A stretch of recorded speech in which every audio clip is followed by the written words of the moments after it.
So thank you all for being here, and so many familiar faces in the room. As Stephen said, I helped to put on the first of these monetary reform conferences, and I know a number of you from those first ones. Could you put your hand up if you're new to this area of monetary reform? Good. Welcome to the crowd. And as it was noted to me a little earlier, we have decidedly more ladies in the audience today than we did yesterday, and certainly than I think we have done in previous years. So this is also a good development. So I'm going to go on a different track. There are clearly people who are more specialist in this area than I am. There are people who, such as Professor Huber, have dedicated their life to this area of monetary reform. I do not work in specifics in the weeds. I work as a generalist. I take a mile high, a 5 mile high, or watch the world from the moon kind of view, and like to see systems and how they're integrated. And that's just the kind of brain I have. So I'm not going to give you a lecture on monetary policy. You've had enough of those. Probably you've had enough of those. And but what I do want to do is take you back to your own journey, because I think what we need to be doing is not only talking about the specifics of monetary policy and how we actually make this happen in the legislative sense or in any other dynamic, but we need also to see how we can excite larger movements of people into this group, into this what is now quite an elite group, and make it really a global movement. So in that, I'd like to just indulge for a few minutes and tell you a little bit about my story, and thinking back to when I was a teenager and really wanted to change the world. And I think that all of us have some kind of a deep motivation about that. And I think if we go back into ourselves and look at what has really reached us, we might be able to then think about and empathize with others and how to bring them in, rather than just jump to monetary reform, we need to pass the Need Act, why aren't you on board? Actually seeing how people are motivated and what drives them. So my background, my degree is in religious studies and theology, and that's because I've always wanted to be able to communicate with people on a level of their beliefs and their motivations. I want to know what their heart is. I want to know what their spirit says to them and how it speaks to them and the language that it uses, so that I'd be able to, in some way, be able to engage them in the level of conversation and understanding that they have. I have my master's degree in international conflict analysis because I want to understand what motivates us to conflict, how we are often politicized, and also then how we can come to peace. But all of this really comes from an understanding of systems thinking. My brain is one that I joke is kind of dyslexic. I have no one center of focus. I have fingers in so many pies, I need more fingers. I sometimes joke I wish I had one of those extra thumbs so I could have my fingers in even more pies. But understanding the interconnectedness and the interdependence of life.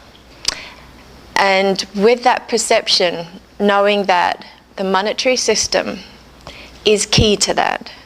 We have to look way, way back upstream in order to know where a lot of these dynamics are coming from, a lot of these destructive tendencies that we see within the world now. I don't inherently believe that the human race is evil.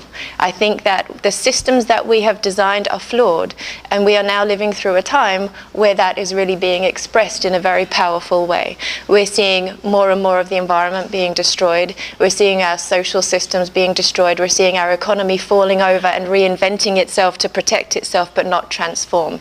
So this is the opportunity that we have when we want to reach young people who, as when I was a teenager, I think I came to monetary reform when I was 18, was very motivated to know, how does one save the world? What are the policies? So I remember, I'm taking you into a story, I was volunteering at the Green Party because there was a master's degree program that I desperately wanted to take. And I needed to load up my resume. It was a very competitive master's degree. So I worked for environmental groups, and I worked at the Green Party, and did lots of other things. And while I was at the Green Party, instead of learning anything, I had to stuff envelopes. And I thought, gosh, you know what? I'm not really enjoying it and not learning from it. One day, an email came through from a random group that said, come along to a meeting, and the discussion will be about a party in South Africa called the Abolish Income Tax and Usury Party. And I thought, wow, how silly can that does nobody know what the function of income tax is, that we wouldn't be able to function without it? And I don't know what usury is, but I'm interested because this is going to get me out of an afternoon of stuffing envelopes. So I went along, and that got me into the idea of really looking at the monetary system. It wasn't the area of monetary system that I now understand to be the level of reforms that we need, but it got me into the conversation. And it was that mix of reaching me where I was in the environmental community and taking me into the economics paradigm. And from that, I learned more and more and read as much as I could get my hands on, which wasn't very much. But there's an idea that a lot of people are being drawn into or away from monetary reform and into other aspects of it that are not so constructive. My sense of that would be that we're all on a journey of knowledge, and it's our responsibility as this group to really be able to communicate and get the message out, get the reform out, be able to talk to people in the way that they want to, that they need to be heard. And so this journey took me to the House of Lords eventually, after actually just 3 weeks. And for 10 years then, I worked as a volunteer at the Forum for Stable Currencies at the House of Lords. And the forum was a forum that was established and sponsored by a few lords. And it was run by some people who are very interested in uncovering all of the different aspects and flaws in monetary policy, but also in banking practice. And for 10 years, every 3 weeks, I would listen to different speakers in and out of me living and working in the bush in Tanzania and living and working in India and doing my degree, master's degree. But I would be faithfully going back to this group. And back in 2004, I met this gentleman here, Stephen Zalenga. And Stephen gave a wonderful presentation. And to me, he was the person who had the monetary history, the monetary theory, and the monetary reform down, but he needed help to be able to actually get that moving in areas. So I said, I'll come volunteer with you, which I did in 2005. And from there, the motivations of my soul being that I really want to change the world, and I don't have the preconceived idea that I can't, and somebody hasn't bashed it into me yet.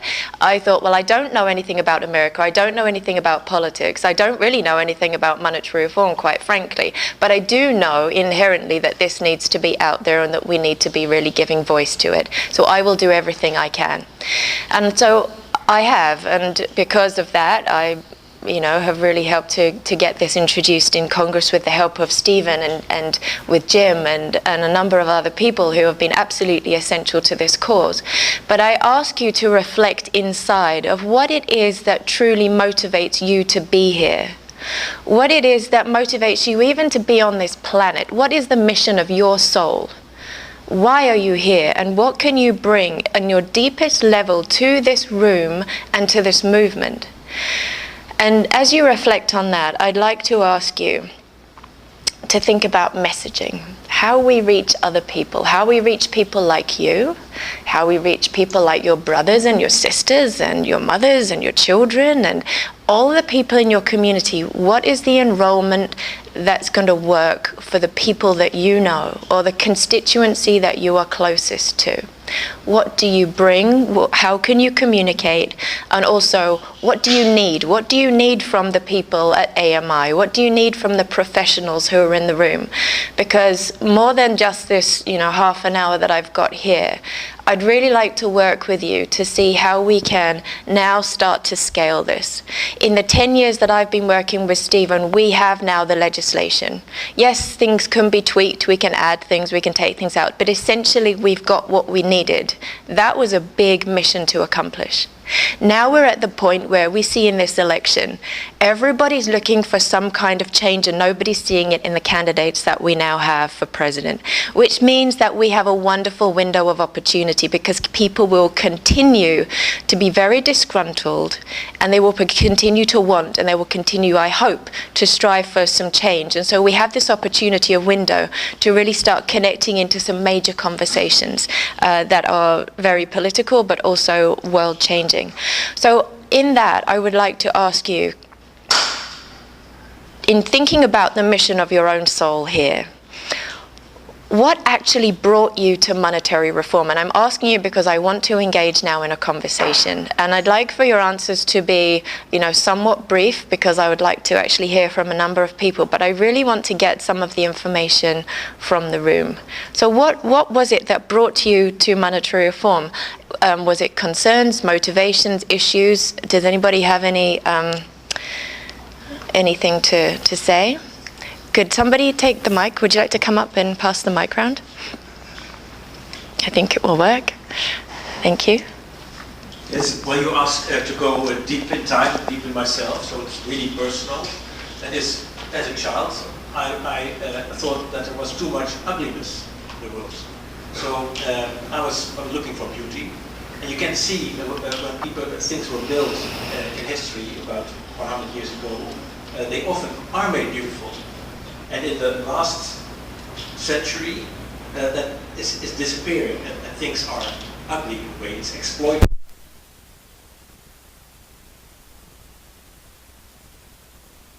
Another level, what motivates me to continue this is that you see that there's so much unrightfulness in the world that we have to do something to make a change. So that makes me think. Thank you. So the assault on beauty is something that we see all around, and the increased efficiencies and utilitarianism and all of that. What brought you to monetary reform particularly? Do you remember that instant where you had an aha moment, or somebody came up to you, gave you a book, or?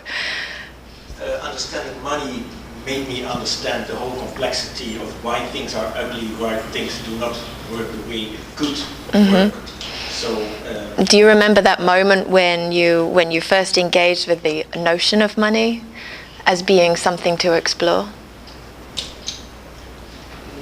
That was a process. First, it was a fascination about money as a social thing.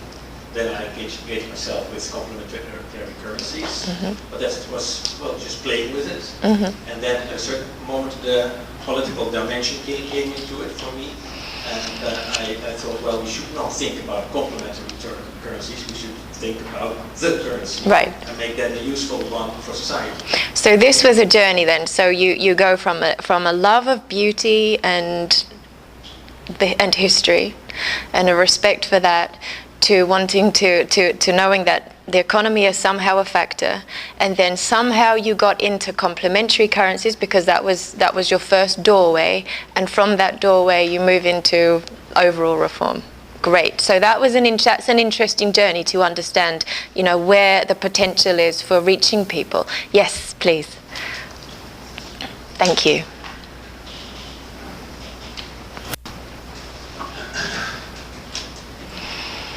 Thank you. So I got to monetary reform because there was a moment when I said, wait a minute, no one ever told me that that's what money was about. And the fact that I had gone through my whole life, through all my education, and no one had told me that, I said, wait a minute, I have to know about it. The fact that it was kept from me. And that goes back, I think, to my childhood, where my parents were very strict. So it was like, this is the way the world is. And then as you grow up, you realize, oh no, there's this and this and this. And monetary reform, I guess in my family, money was used. And this goes back to what Howard was saying about the psychology of money. That money was used to repress feelings. Everything is money. But it's really the feelings that are the important thing. Thank you. And so what was your, how did the whole conversation about money reach you? Would you remember the time when it was first introduced?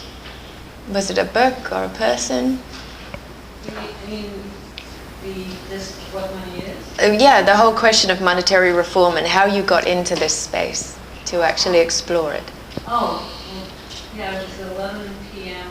I was looking at this documentary Zeitgeist by Denver, and a section of it talks about, the Treasury, prints the bonds, and the banks create the money and they switch it. And I was working for a multinational bank at the time, and I worked in their accounting. And I'm there, I'm going, what? Great. So that was through multimedia and through something. And then how did you go from Zeitgeist to AMI? You know, I was trying to remember that because I just kept searching, reading. I kept reading, educating myself. And somewhere along the line, I came across something about an AMI conference, and I said, oh, I'm going to go to that. That's, you know, I didn't know too much about the whole monetary reform, but I wanted to keep educating myself. Great. Thank you very much. Anybody else like to share? Yeah, I think Che Guevara said it once that all revolution is based on love. And it was that thing that, it was love that created the feeling of this awful injustice going on in the world. Couldn't name it as monetary reform, but it made me want to look for the key. And so I kept looking. And eventually, and I knew it was, I eventually figured out that it was somewhere in the money thing. Mm-hmm. And so I did a presentation on money, and I was covering all kinds of money systems and complementary systems, and you know, I didn't know what I was talking about, but I was just trying to spread the information that I got from many books at the Green Party one year. And apparently Stephen Zarlinga had gotten wind of it and gave me a call and invited me here. I read his book and boom, the key. I found the key, and Great. I'm really happy to Great. have done so. Fantastic. We'll take one more and then I'm going to shift into a different conversation. Oh, maybe two. Now we've got two microphones. That's all right. We've got time. Okay. Well, I've always been a seeker of truth and trying to find out what is the best way to do anything. And in my political world, I probably brought up as a conservative in a conservative family and when I seeked out on my own, I became a very liberal college student that was into that. But then I meandered along and became a libertarian because I kind of agreed with both sides and I didn't know where I was. So I was bold up. I was, bold is the problem. You're not going to bold something. You don't have any bold. And one day I was bored, and I'm a big documentary buff, and I happened to fall on the Secret of Oz, and well, still, that's what started everything. Because on that, I was like, I couldn't believe it. I didn't believe the whole thing. I couldn't believe it true that we're causing famine and poverty through the world through our money system, that all the problems we're creating is through money. But from that, I went to positive money. It's just, and then trying to research books on monetary reform in my American monetary system. Great. And is this where you're settled now? Yeah. Okay. And Stephen's book is such, you know, yeah. such a thing. It just solidified. Yeah. Great. Great. Thank you. This is a bit like an AA meeting, I guess, isn't it? We're all here and we're all devoted, but I think it's very important that we really look at our own journeys and motivations, because we can then see how valuable different elements are within this whole conversation, and then how to leverage them to try to get more people involved. Is there anyone else who wanted to speak? Oh no, you've said that. Okay. I'm going to... we haven't got too much time, but I will come back and ask some more questions. But what I'd like to do right now is to take 10 minutes. Does everybody have a piece of paper and a pen? And you can do this either, together with your friends, or you can do it on your own. But I would like you to think about that moment that really, you thought, right, this is when I've found monetary reform, this is it. This is for me, this is the key. But then also think about that moment when you realized, I've done this journey, I've been looking around and I've done a ton of research, and Stephen Zarlinga, AMI, Joseph Huber, this is where it is. If you mix those two moments in time, accelerate them, push them together, and then think about how would you message that revelation to to whoever it is you want to talk to. So it could be students, it could be other professors in your profession, it could be staff at the Capitol, it could be anyone, the clergyman.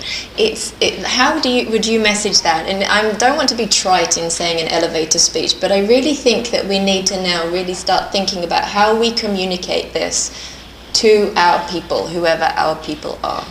Because from that, we're going to be able to really start to explore how we build the movement. So could... Wow, I like that method. So who has something they would like to share? Thank you. It seems like the seed kernel of an idea. And it's not like, it's not blooming yet because it's just a seed kernel. We're going to flesh this out as we go forward. And the seed kernel that I come up with was when I was a kid. I was about 10 or 11 years old, and somehow I came to have the opportunity to choose a magazine subscription. So there was a whole list of all the magazines available, and there was children's magazines and all kinds of magazines. Being the kid I was, I chose the U.S. News and World Report. So I was 10 or 11 years old, I want to read the U.S. News and World Report. And in there they tell, I'm reading for months and finding things out, and they tell me the cause of inflation. Okay, this is interesting. Next I read the Chicago Tribune, because I'm the kid that also reads the Tribune and reads the World Report, and I just did these things as a child. And he's sitting in the front row. Of course. Yeah. So the Tribune disagrees, and it says the cause of inflation is something different than what the U.S. News and World Report says. So I go get the report, I look through all the magazines I've saved, I get the magazine that says what inflation is, I get the newspaper and I give it to my parents and tell them, there's a problem here, you know. There's a disagreement that you adults don't know what causes inflation, you know. And that's it, I just report the problem to them and go on. But maybe this was the seed kernel for what came next. Thank you. Thank you. So do you, with your seed kernel, I love the idea of seeds, like my life is in food and agriculture policy and seed and food integrity, so I love that all the genetics is in this magical little bead and the promise of life is to come. But do you have something when you talk to people? Is there an elevator pitch that you give? Are there concepts that you share? Or is it just that there's a discrepancy in the system and people don't know what it is yet? Yeah, that's a great question. Unfortunately, I'm drawing a blank. Okay, that's fine. I don't know what to say. I do have a paper. You do? I give them my paper, and it's a simple primer on that. Great, thank you. So, who has a little elevator speech? Would like to give a pitch? I would like to just mention something that you said was the different outputs of systems and the kind of perverse incentives that some of these flawed systems create. And if you have a flawed system, let's say, for instance, alcohol prohibition. Well, it created this huge profit motive, a perverse incentive, and it created subsidizes criminals and destroyed public safety. And likewise, we get a lot of the same thing from the narcotics prohibition. And in the same respect with monetary policy, we got a perverse incentive that has bad outputs, like it's a bad public policy. It legitimizes what was once a fraud. So how do we sell the good public policy? How do we sell this? Because I want to really work out in this room how we start to communicate what we need to be doing and enrolling people in an inspiring way. I think ultimately it's going to take focus. And how to, of course, how are you going to make a pitch for votes? Let's give a round. Thank you very much.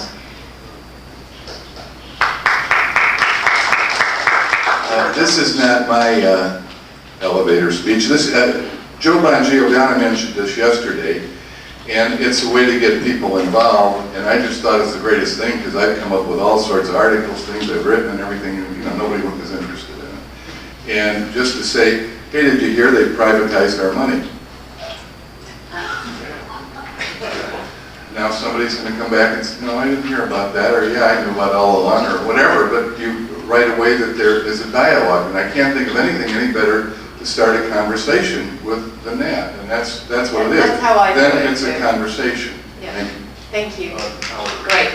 And just to add on to that, Elizabeth, asking questions is how mentorship works. We're mentoring society to bring them along. And questions like what Nick was just presenting opens up that dialogue, and people have to start thinking about things. And so you can ask questions also that make them think about how it works. So when you ask, They've got to discover your themselves. questions, what are you trying to elicit from them? Where are you what journey is it that you're trying to take them on? Want them to question how this, question money, because a lot of people think money is just money, right? And so that gets them to questioning the money, and then they will go look at it for themselves, because you can't really change anybody's mind. They have to change it themselves. Great, thank you. Well, first of all, I have an assumption. I hope that the elevator speech, the elevator goes up not to the second floor, but to the 12th. A little more time to work. So based on that, I agree with the notion of asking questions, because that was its answers. So question and a statement. The question is, who should have the right and power to decide who creates and distributes our money and how it's used? Just simple question. Should it be banks or we the people? You decide. And that based on that, then, the statement of, think about how the democratic control of money creation and distribution could be used to meet the social and economic needs of people like you, whatever your concerns are, your community, your neighborhood, your nation, your world. Thank you. I go way more basic than that. And I ask, usually it's the congressman I ask, I says, who creates our money? And I found one of our leaders answers it correct. Where does money come from? Who creates it? It starts simple.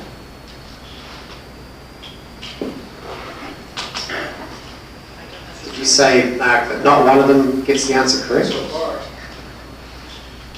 So this is, ladies have to be coaxed into it. I know that there's a lady here with something to say. She's writing on her paper.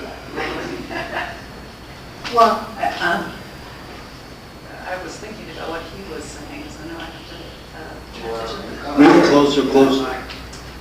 Well, I'm an early childhood educator and a community mediator and facilitator, and I'm usually talking to people about a concern for our democracy and the way we're making decisions, and that the best way to make decisions is democratically. And so how are we making decisions about the creation of money and the way it moves into our society? So we're running out of time quite quickly, but Jim, yes. I was just going to tag on what was said over there, because I never had a coherent explanation of where money comes from in all the years that I worked in the house until Stephen showed up one day to ask for my help to put it into bill form. I knew about the creation of coinage because I drafted many bills to do that over the years, all about seniorage. The only thing on the creation of money I ever heard was one of the committee economists talking at one point on a radio show that I was listening to when I was at my home as to how money was created through the fractional reserve process. That was really all I knew. Thank you. So we are very fast running out of time here, but I wanted this session to be more of a process to get us thinking, because it's really complicated and it's also beautifully simple. So the way that we choose to really address this whole area of monetary policy, I think, really is to go back deep into our memory banks and think, what was it that really flipped the switch in us, and then how can we help other people to do that? I do like to think about communicating as simply as possible, as succinctly as possible, and it's great to use visual images and things, but if there's already a conversation happening that people are very aware of, terminologies and ideas and politics, and it's popular, then let's try and sort of get into that. And I think that This is just from my own thinking, but there's no right or wrong answer. But looking at the privatization of public assets is really a sort of powerful theme that people can relate in whatever it is that they have been looking at within their community. Somebody of my age and younger have been brought up in a world where privatization is good, it's efficient, it's cheaper, it's, these are all the things that we've been taught at school and beyond. I was, born a child of the Thatcher years. And so, when I met Dennis, and he started to talk to me really about, public assets, the commons, and all of those kinds of things, it was a real eye-opener for me, because brought up in a conservative family and having certain kinds of dialectics going on, it was very different. But it very easily got me thinking about then the money supply, when we think that we have privatized the money supply. And it's so simple. Don't worry about how we restructure it. Who knows really in the world of politics the ins and outs of a reform of a bill. Nobody normally talks to Joe Schmo on the street and says, so we have to do this and then we do that and then that happens. No, we don't need to do that. Just give the macro view. But I just, again, wanted to have this conversation with you, have you think about it, and then let's see if anybody's interested in forming a small committee or a think tank about how we can really start to message these. Key constituencies to reach, key conversations that are happening, key organizations that there are out there, or political movements, or web pages, all different kinds of things. I would be very happy to work with you on that process now. Now that we have the bill, we have the books, we've got different papers, and we know that we've got professionals that we can rely on, now we can move to the next level of communicating. So thank you, everybody.